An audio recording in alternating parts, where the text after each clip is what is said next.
Okay, so once you got your strings off, you're going to want to clean your guitar up. And depending on how dirty your guitar is, the first thing I always like to do is just take a cotton cloth, right, non-lint forming. So something like an old t-shirt works actually fantastic, or at a hardware store you can usually get lint-free cloths.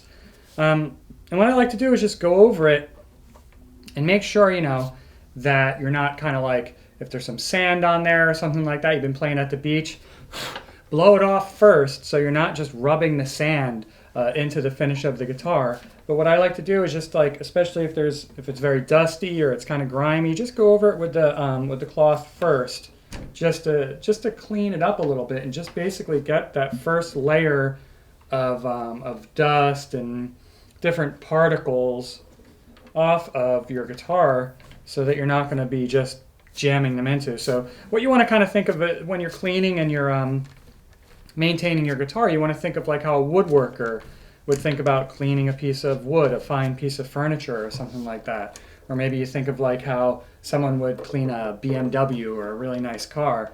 You want to just be careful that you're not doing more harm than good.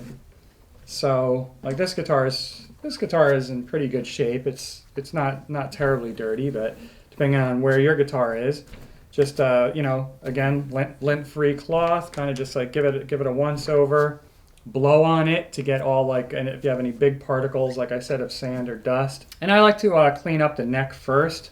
That's usually where you'll find a lot of grime and a lot of gunk. One thing that you could do that people often suggest is to use steel wool on the neck, like a 000 steel wool, or quadruple, even if you're really worried about the guitar, if it's a really nice guitar. The problem with steel wool that I find though, and like a lot of woodworkers find this problem too, is that it leaves particles, right? So you're kind of wanting to clean your guitar without leaving a lot of particles, especially like little pieces of steel wool floating around inside your guitar or getting stuck in your fret or something like that, right? And especially if it's like this guitar where it has electronics in it, if you're using steel wool, you're going to have to cover over the sound hole and anywhere that the steel wool might get in and into the pickup or any of the electronics. So what I like to use instead of the steel wool, this is a really neat trick. It's kind of a woodworker's trick. There's these abrasive cloths that you can get in a woodworking shop, and they're color coded, right? So this gray one at the time of this filming is kind of like a 000 steel wool. If you want something even less abrasive than that, you can get the white ones, and those are actually like a 000 steel wool. So those are going to be really, really fine. They call them actually even non-abrasive, but they're still a little slightly abrasive. But anyway, this is like a 000 right here. And what you could do is you can kind of just go over the neck, and I usually do this pretty lightly. And you're going over the neck and the frets as well, and I'm going along with the grain of the wood right here, and I'm just kind of cleaning the neck of the guitar, cleaning the frets up. This guitar is not too terribly grimed up, but anyway, you're just going to go over it, like I said, lightly. And again, if you're worried about it, you could use the white one if you're more worried about your guitar. But this just works great, and it's just great that it doesn't leave any of the particles, as I said, like just like the steel wool might.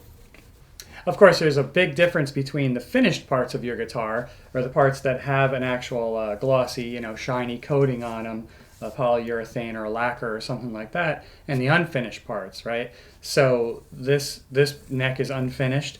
And so to clean the frets, and the neck as well, you can use like I said, the steel wool or the abrasive pads, which I like to use.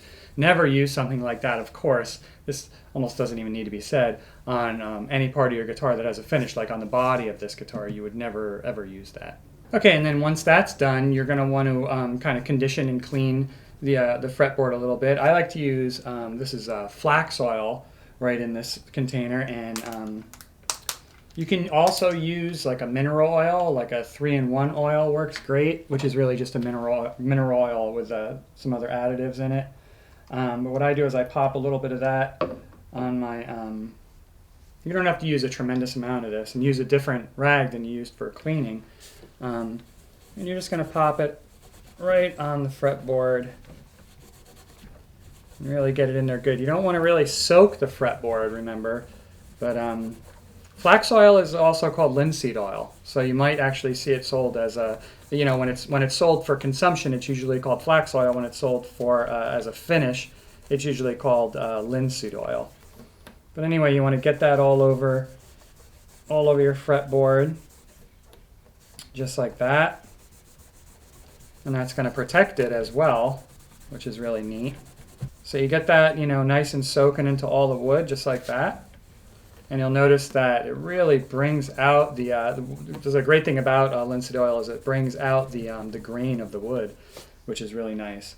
And then use a dry part of your of that same rag and just dry it off. I like to kind of take the excess off, just like that. And just like that, real simple. So, and then for the parts of your guitar that have the finish on them, what you could do is you're basically going to be cleaning that off, but you're not really trying to condition the wood or anything like that, of course, because you wouldn't be able to get to the wood anyway. It's got the polyurethane over there. So you're just going to kind of polish it up, you know, clean it up and polish it. We already cleaned it. Some folks like to use turtle wax on there, you know, like the spray turtle wax. Other people use other products. I have this pump polish that works great for that kind of thing. So grab yourself a new rag, once again, and you get it. This is a really nice one because it's a spray. And it kind of it's nice because it cleans the surface of the guitar as well as kind of it'll protect it a little bit as well. So you want to go kind of over the whole guitar. This one happens to actually smell really nice too.